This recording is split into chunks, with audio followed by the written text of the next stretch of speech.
खरं म्हणून गेलं तर महाराष्ट्राकरता ही फार दुर्दैवी घटना आहे. महाराष्ट्राचा खरा दादा आणि बारामतीचा किल्लेदार, वक्तशीरपणाचा माणूस, अजातशत्रू आपल्यातून राहून गेलेला आहे. खरं म्हणाल ते महाराष्ट्राचं फार मोठं नुकसान आहे.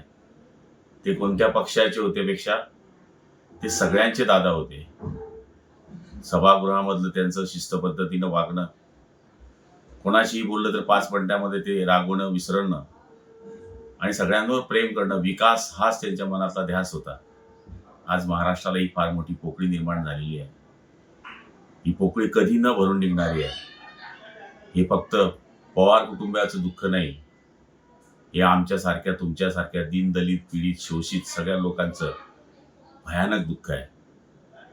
अशा आमच्या लाडक्या दादाला श्रद्धांजली अर्पण करत असताना मन हेलावतंय की ज्याने सगळ्यांना न्याय दिला त्याला परमेश्वराने का न्याय दिला नाही, हे माझं परमेश्वराकडे मागणं आहे. पण असो, झालेली घटना ही सत्य आहे असं मी मानतो आणि ते आपण पाहिलेलं आहे. अशा आमच्या दादाला जळगाव जिल्ह्याच्या वतीनं मी भावपूर्ण आदरांजली अर्पण करतो. शांती.